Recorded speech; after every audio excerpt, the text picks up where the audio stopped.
네, 정치권의 동향을 대기자의 시선으로 짚어보는 목요 정치클럽 기자 대기자 시간입니다. 오늘도 성완용 한겨레 신문 선임 기자, 최병묵 TV조선 해설위원과 함께하겠습니다. 두 분 반갑습니다. 네, 안녕하세요. 네. 본격적인 주제로 들어가기 전에 오늘 박근혜 전 대통령의 대법원 선고가 있어서 먼저 좀 관련한 이야기를 짚고 넘어가겠습니다. 파기환송심 판결이 그대로 유지가 돼서 징역 20년형이 확정이 됐는데요. 이로써 이제 모든 재판이 마침표를 이제 찍게 돼서 형이 선고된 자가 이제 사면 자격이 이제 있다고 봤을 때 사면 여건이 이제 조성된 거로 볼 수가 있을 텐데요. 사면론이 이제 앞으로 어떤 분위기로 흘러갈지 두 분의 견해를 먼저 한번 들어볼까요? 사실 여건이 조성됐다는 것은 좀 그 어폐가 있는 얘기죠. 왜 그러냐면 기본적으로 사면은 대통령의 고유 권한이기 때문에 대통령이 어떤 결정을 하느냐. 네. 대통령이 예를 들어서 여론을 봐서 결정을 할 수도 있고 여론과 약간 거스르게 결정을 할 수도 있는 거 아니겠습니까? 네. 그럴 경우에 이제 논란은 점화가 될 텐데 지금 말씀하신 대로 바로 오늘 이제 재항고심 그 판결이 있었기 때문에 지금부터는 이제 그 사면을 당장 내일 해도 되는 거거든요. 그렇죠. 그렇기 때문에 아마 정치권에서 논란은 굉장히 커질 거지만 여권도 한편으로는 고민을 할 거예요. 지금 이제 유승민 전 의원 당장 사면 촉구를 하고 나섰지만 네네. 여권에서도 이제 자 이게 과연 그 사면을 하는 것이 정말 문재인 대통령의 그동안의 여러 가지 철학이나 뭐 이런 거하고 연관지어서 옳은 방향이냐 이런 부분에 관해서 뭐 이미 검토를 했겠지만 네. 또다시 지금부터 아주 현실적인 고민에 들어갈 것이다 이런 생각이 듭니다. 네네. 그 여론조사한 걸 보면은요, 국민의힘 쪽 그 지지자들은 한 70몇 퍼센트 이상 굉장히 그 압도적으로 사면을 해야 된다 이제 이렇게 찬성을 하고요. 반대로 이제 더불어민주당 지지층에서는 반대가 그보다 훨씬 높습니다. 네. 이 여야 지지층에 따라서 이제 갈리고요. 중도층도 이제 반대가 높아요. 그래서 지금 사면 반대 여론이 더 많이 나오는 건데. 아무튼 그 청와대 정무수석이 이 대통령의 뭐 권한이지만 이걸 국민의 뜻을 넘어서서 사면권을 행사할 수는 없는 거다 이런 얘기를 최근에 방송에서 했습니다. 그래서 네네. 당장 문재인 대통령이 사면하기는 쉽지 않을 것 같고요. 이 여론의 흐름을 좀 봐야 될 것 같은데 저는 박근혜 전 대통령이나 이명박 전 대통령 당사자와 또 주변 사람들이 어떤 태도를 취하느냐 이게 굉장히 중요하다고 봅니다. 뭐 대통령한테 잘 보이라 이런 뜻이 아니고 우리 일반 상식적인 국민들이 볼 때 아, 저분들이 좀 반성을 하는구나 이제 이런 느낌이 있어야 좀 여론이 개선되지 않을까.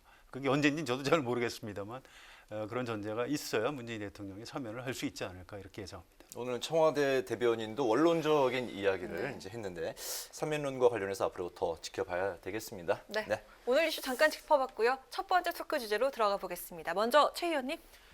네, 지금 사실 그 서울시장, 부산시장 보궐선거가 대략 한 80여일 정도 남았습니다. 네. 그러다 보니까 이제 어제 나경원 전 의원이 출마 선언을 했고요. 지금 뭐 박영선 그 중소벤처기업부 장관 뭐 출마가 거의 임박했다 뭐 이런 얘기가 있고 네. 그다음에 뭐 이런저런 안철수 국민의당 대표는 뭐 벌써 이제 출마 얘기를 했고 그래서 이른바 이제 대권 후보로 거론되던 사람들까지 뛰어들었다 이런 차원에서 본다면 거의 그 서울시장 보궐선거는 별들의 전쟁이 되는 것 아니냐 뭐 이런 얘기가 나오고 있어서 그 얘기를 오늘 첫 번째 주제로 해보자고 제안을 합니다.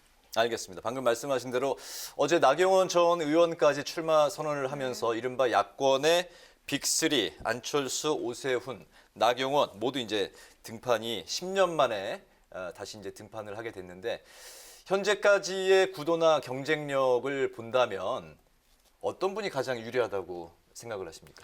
지금 여론조사 보면 안철수 전 의원, 국민의당 대표죠. 이분이 뭐 야권에서 아주 압도적으로 앞서 나가고 있으니까 밴드웨건 효과라고 하죠. 어쨌든 지금 앞서 있는 사람, 그게 뭐 이제 인지도에 불과하다 이렇게 비판적으로 보는 시각도 있습니다. 뭐 어쨌든 네.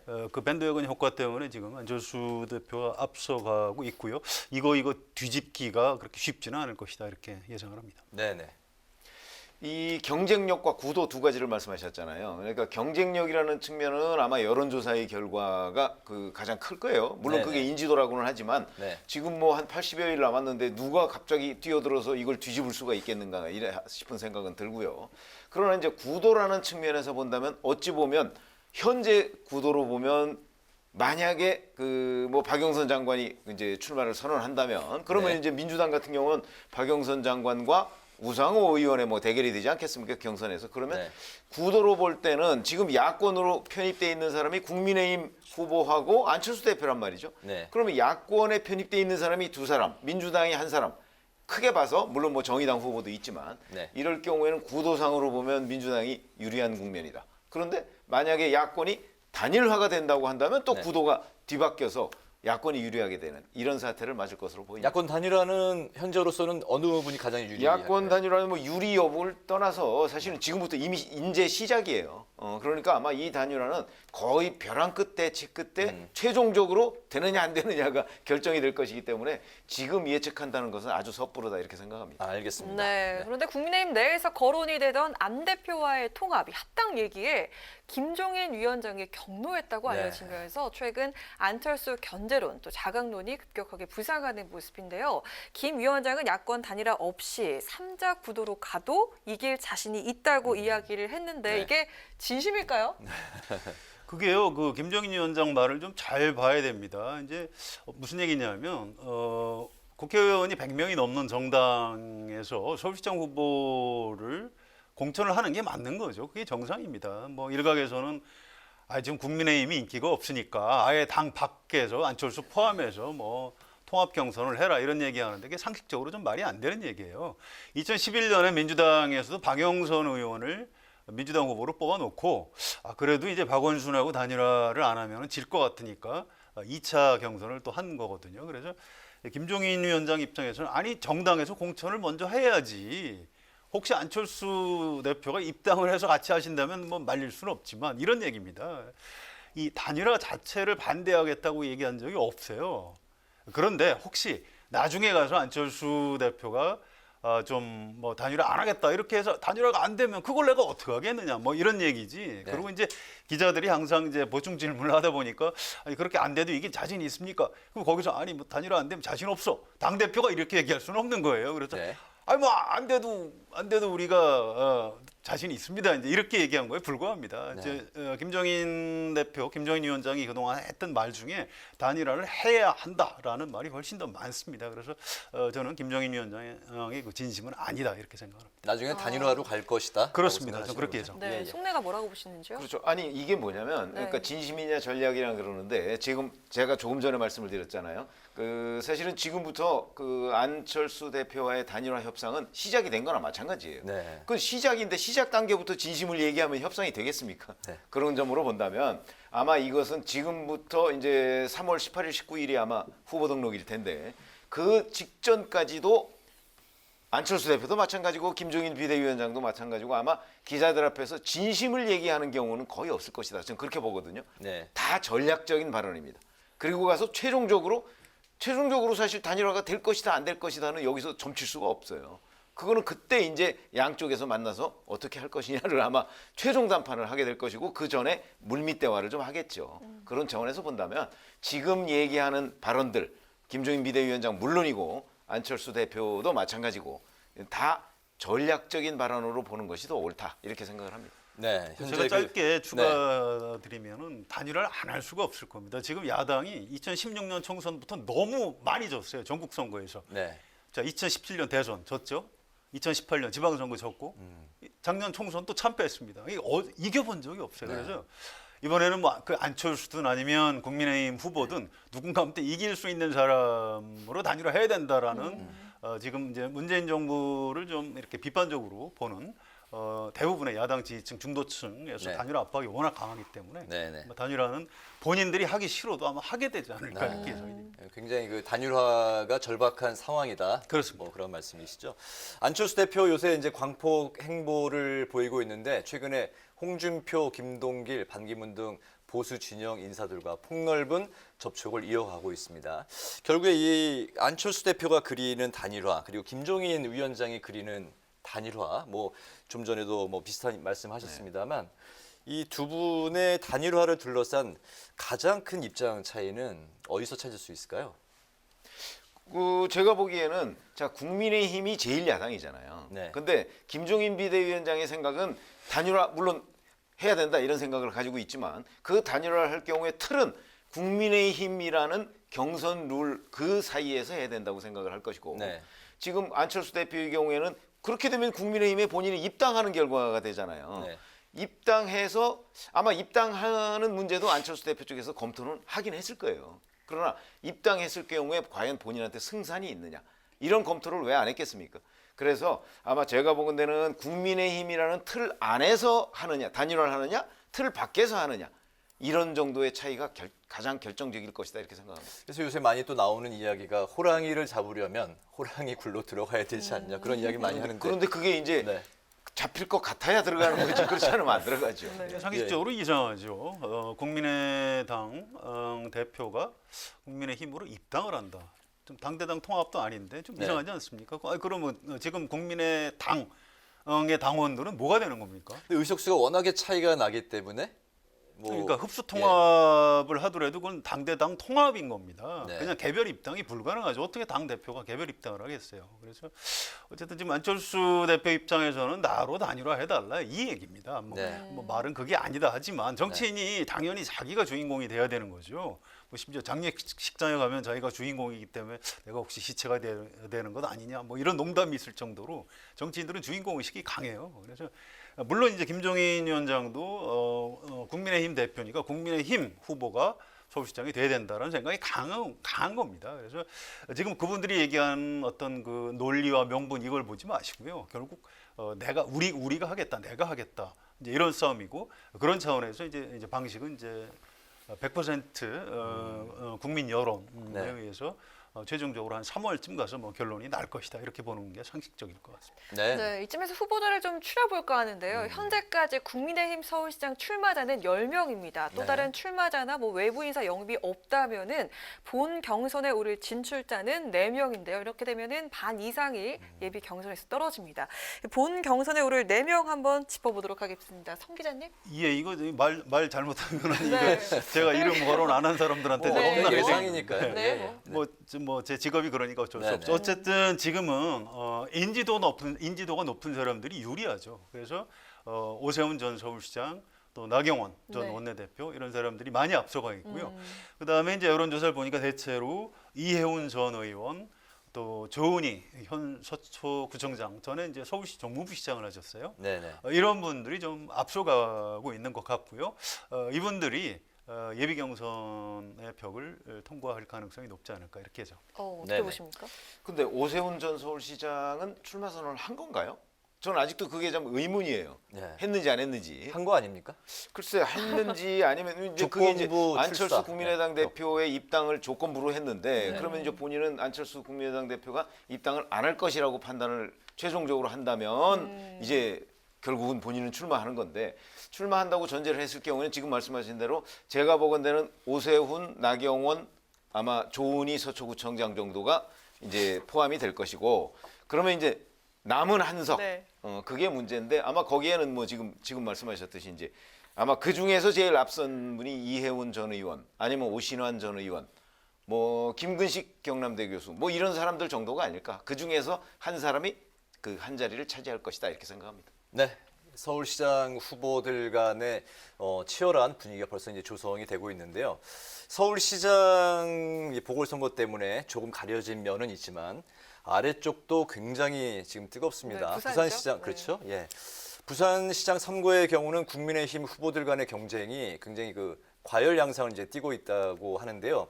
여론조사 1위를 달리고 있는 박형준 후보에 대한 공세가 이제 집중되면서 견제를 받고 있는데 여기에 이제 친박의 서병수 의원이 후원하고 있는 것으로 알려진 박성훈 전 경제부시장이 현재 다크호스로 이제 떠오르고 있는 상황인데 그런 가운데 오늘 그 이현주 후보 측이 코로나 확진자들의 캠프를 방문을 해서 또 자가격리에 들어가고 좀 뒤숭숭한 분위기인데요.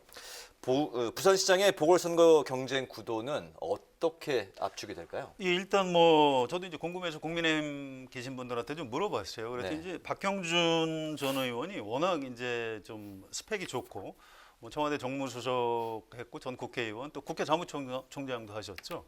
또 뭐 이제 인물도 훤칠하고 네네. 인지도가 이제 워낙 앞서 있고 그래서 이제 지금 여론조사에서는 이제 앞서가고 있다고 합니다. 또 이제 이현주 전 의원도 굉장히 부산에서 유명 인사라고 해요. 네네. 워낙 이제 좀 말도 좀 세게 하고 네. 정치인으로서 행보도 좀 돋보이죠. 네. 최근에 이제 코로나 때문에 좀 고생을 하셨는데 뭐 다행히 이제 다들 음성이 나왔다고 해요. 그래서 선거운동 하는 데는 별 지장은 없을 것 같은데 네. 이상하게 부산에서는 이게 정확히 이유를 모르겠는데 이게 여성이라서 오히려 좀 손해를 보는 건지 뭔지 모르겠는데 좀 올라가는데 좀 한계 같은 게 좀 있는 것 같다고 좀 답답해하는 그런 분위기가 있다고 합니다. 또 한 사람이 이제 좀 전에 말씀하셨듯이 박성훈 경제부시장인데 이분은 1971년생이에요. 지금 딱 만 50입니다. 그러니까 적은 나이가 아니에요. 네네. 그리고 행정고시하고 사법시험을 다 합격을 했는데 법조인이 안 되고 이제 기재부에 가서 엘리트 공무원 생활을 쭉 했습니다. 그래서 최근에 이제 제가 누가 소개를 해줘서 좀 만났는데요. 키도 굉장히 훤칠하게 크고 이 남자도 잘생기니까 이 마스크를 써도 이 잘생긴 게 가려지지 않을 정도로 외모 측면을 좀 많이. 제 외모 말씀드려서 죄송한데 아무튼 아니, 말도 아닙니다. 굉장히 네네. 똑똑 부러지게 잘하고 네네. 자기가 왜 해야 된다 이 얘기도 아주 정확하게 하는 걸 보고 깜짝 놀랐어요. 그래서 네네. 이게 코로나 때문에 자기를 알릴 기회가 좀 적어서 그렇지 실제로 경선이 제대로 붙으면 돌풍이 불 수도 있겠다. 만만치 않겠다. 예, 만만치 않겠다 이런 느낌이 좀 있었습니다. 네네.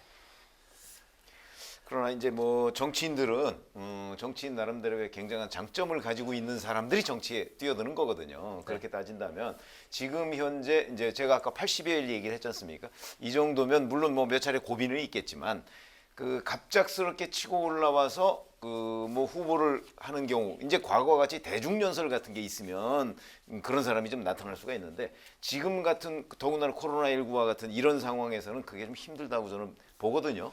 그렇게 본다면 더군다나 서병수 전 부산시장 현재 네. 의원이지만 네. 부산시장 같은 경우는 부산에서 약간의 경쟁력이 있는 여론조사들이 그동안에 나온 적이 있어요.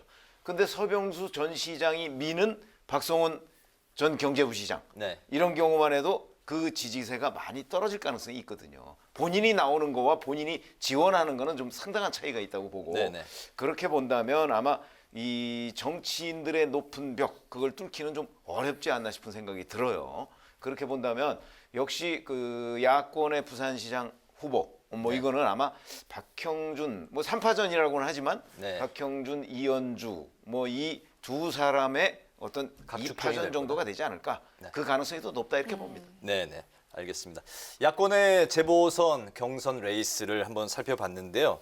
이번에 두 번째로 우리 송 기자님께서 어떤 발제를 준비하셨습니까? 예, 국회 방송에서 야당 얘기만 할 수는 없고 그렇죠. 여당으로 가볼까요? 예, 4.7 보궐선거 여당 네. 내 사정이 어떤지 좀 얘기를 해보는 게 좋을 것 같습니다. 네, 네. 잘 알겠습니다. 민주당의 서울시장 보궐선거는 한 달째 우상호 의원 단독으로 레이스를 펼쳤습니다. 외롭다라는 좀 쓸쓸하다고. 말까지, 네, 그런 말까지 하셨는데. 나왔는데요. 네. 사실 박영선 장관이 최근에 TV 예능 프로그램에 출연하면서 이 나경원 전 의원처럼 이 선언이 임박했다, 출마 선언이 임박했다는 이야기가 나오고 있습니다. 네. 이대로 박영선, 우상호 양자 대결로 가게 되면은 경선 흥행 장담하기 어렵지 않을까 이런 시선이 있습니다. 네.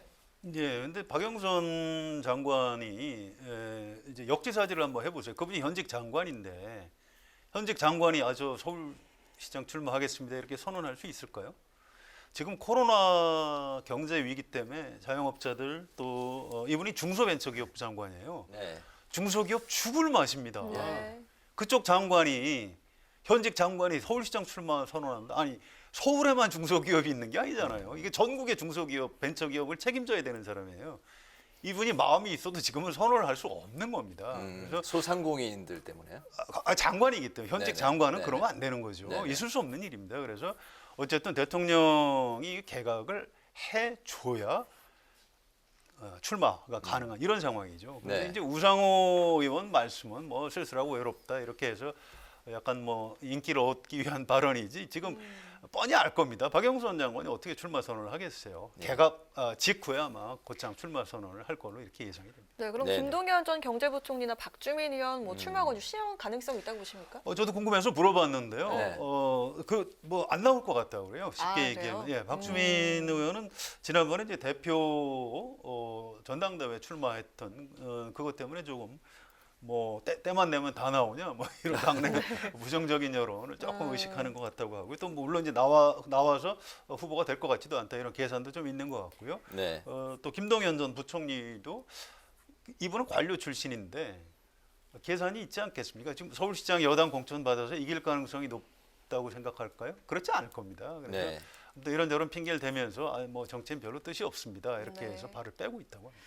네. 네네. 여당의 양자 대결 어떻게 예상하십니까? 그렇죠. 양자 대결이 되면 지금 말씀하신 대로 아무래도 흥행에는 문제가 있을 거예요. 네. 왜 그러냐면 박영선 장관과 그 우상호 의원 같은 경우는 이미 뭐 여론조사도 여러 차례 나왔었고 그런 관점에서 본다면 자칫 잘못하면 그냥 그 뭐 어차피 누가 된다 아마 이런 결론에 도달할 가능성이 매우 높거든요. 네. 반면에 상대 당인 국민의힘에선 아까 한 10여 명 얘기를 하셨잖아요. 네. 그 정도면 그 안에서 아무리 뭐 탈락자나 뭐 무슨 조금 앞서가는 사람이 있더라도 여하튼 이런저런 얘기들이 나오게 마련이에요. 그러면 국민들의 관심은 많은 쪽에 쏠리게 된단 말이죠. 이 풍년인 곳에. 그리고 네. 거기에서 또 뭐 무슨 여러 가지의 어떤 경선 방식을 도입한다는 거 아니겠습니까? 그러면 이 두 사람이 경쟁하는 것보다는 국민들의 관심이 높아질 가능성이 있다. 더군다나 그렇잖아도 지금 그 부동산 등으로 인해서 그 민주당에 대한 서울 민심이 뭐 그다지 우호적이지 않다 이런 얘기가 나오고 있지 않습니까? 그러면은 적어도 하여튼 지금 박영선, 우상호 이 양자 대결로서는 오히려 여권은 이래 가지고서는 흥행이 안 될 것이다 해서 제3의 카드나 뭐 그게 있는지는 모르겠으나 아마 집중 검토를 해야 되는 상황이 아닌가 이런 생각이 듭니다. 그런 이제 뭐 어려운 상황에서 이제 우상호 의원이 김진애 열린민주당 의원과 이제 후보 간 합의를 한 상황이고 또 정봉주 전 의원도 이제 후보 레이스에 이제 경선에 합류를 한 상황인데요. 여권의 이제 후보 단일화가 이루어졌다고 이제 가상을 했을 경우에 이 여야 선거 구도에 어느 정도 변수가 또 파급력이 있을까요? 글쎄요, 그 후보 단일화라는 게 지금 우상호 의원하고 김진애 의원. 네. 정봉주 전 의원. 정봉주 전 의원. 근데 현직 국회의원은 선거일 한 달 전에 국회의원직을 사퇴하게 돼 있습니다. 네. 자, 서울시장 후보 경선을 아마 그 전에 하게 될 거예요. 그러면 당연히 이제 후보로 확정이 돼서 의미 있는 후보, 네. 지금 이른바 여권의 단일 후보가 된다면 의원직을 사퇴하겠지만 그렇지 않으면 국회의원직 사퇴하겠습니까? 그렇지 않은 것 같고요. 이런 거죠. 지금 서울시장 국면인데 여당에서는 별로 뉴스를 만들질 못하고 있으니까 뭐 이런저런 이벤트를 통해서 뭐 여권 후보 단일화 뭐 이런 걸 통해서 지금 이제 어떤 그 정치인들이 어떤 세일즈를 하는 거죠. 그렇게 여권 후보 단일화의 실효성은 별로 없는 걸로 이렇게 보는 게 상식적일 것 같습니다. 네, 네. 예를 들어서 열린민주당 같은 경우는 각종 여론조사에서 보면 대개 뭐 한 3 내지 5% 정도를 차지하고 있습니다. 네네. 그러니까 아마 그 정도의 도움일 까 만약 단일화가 이루어진다면 단일화가 이루어진다는 건 결국 열린민주당 후보가 후보를 포기한다 뭐 이런 의미가 될 가능성이 매우 높거든요. 그러니까 아마 3 내지 5% 정도의 플러스 효과는 있긴 하겠지만 지금 말씀하신 대로 구도 전체를 흔들 정도. 그러니까 무슨 얘기냐면 야권에서는 예를 들어서 국민의힘 후보와 안철수 대표 간의 단일화가 이루어진다면 구도 자체가 좀 바뀌는 그 네네. 의미를 갖거든요. 네. 그만큼의 파괴력은 전혀 있을 수가 없다. 이렇게 평가하는 게 맞을 겁니다. 네, 마지막 이야기 네. 짧게 들어보도록 하겠습니다. 네. 보궐선거 부산에는요. 어차피 당선은 국민의힘이라는 이런 이야기가 지배적인 상황에서 만약에 가덕도 신공항이 승부수가 될까 하는 게 의문점인데요. 어떻게 보시는지요? 글쎄요, 그것도 뭐 여론조사를 한 적이 있더군요. 네. 그래서 가덕도 신공항에 관심을 갖는 사람들이 많이 있기는 한데 문제는 이 신공항 문제를 선거에 너무나 많이 활용했다는 거예요. 지금의 여권이나 야권이나 다 마찬가지예요. 네. 그렇기 때문에 이번에는 좀 제한적이지 않을까 저는 그렇게 예상하고 있습니다. 네, 네. 네, 김영춘 전 의원 국회 사무총장 하다가 지금 국회 사무총장이 그래서 바뀌었죠. 네. 거의 이제 국회 직원들은 좀 서운해할 수도 있겠습니다. 근데 이분 정치인이에요. 그래서 부산시장 선거에 이제 약간 증발된 측면이 있습니다. 그리고 부산 시민들의 가장 큰 관심사인 가덕도 문제를 들고 나간 거죠. 그래서 네. 뭐 그걸 갖고 무슨 뒤집겠다 이런 생각을 하는 것 같지는 않고 다만 정치인으로서 또 부산의 국회의원을 했던 사람으로서 최선을 다하는 모습을 보이면서 부산 시민 최대 관심사인 가덕도 문제를 지금 제기하고 있는 것 같습니다. 네. 네. 마지막으로 두 분의 한 줄 논평 한마디씩 듣겠습니다. 먼저 네. 오늘 성 기자님. 예, 박근혜 전 대통령 재선거심 선고 나왔죠. 20년, 지난번에 2년 더해서 22년. 근데 이 사건의 과연 본질이 뭐냐 이런 걸 좀 생각을 해봐야 됩니다. 그래서 우리가 보통 최순실 게이트다 이렇게 얘기를 하는데 이 김정인 위원장이 책에다 정리해 놓은 게 있어요. 이거는 삼성이 후계 구도, 후계 승계를 위해서 최순실이라는 존재를 아무도 모를 때 그 비선실세를 찾아가지고 로비를 했던 그게 이제 이번 사태의 본질이다 이렇게 정리를 한 적이 있어요. 그래서 제 오늘 논평도 최순실 게이트가 아니라 삼성 게이트였다 이렇게 하겠습니다. 그렇군요. 네. 서울시장, 부산시장 보궐선거 얘기를 저희가 지금까지 했는데 네. 사실은 뭐 부산시장은 그렇다 치고 서울시장의 경우에는 결국은 내년 3월 달에 있을 대선 이거의 어떤 축소판이 아니겠는가. 서울의 여러 가지 인구, 유권자 구조가 그렇거든요. 그런 점에서 본다면 제가 말씀드리고 싶은 것은 보선은 대선의 예고편이다. 이걸 한 줄 논평으로 하겠습니다. 네, 잘 알겠습니다. 네, 목요 정치클럽 기자 대기자 지금까지 최병묵 TV조선 해설위원, 성한용 한겨레 신문 선임 기자와 함께했습니다. 오늘 두 분 말씀 감사합니다. 고맙습니다.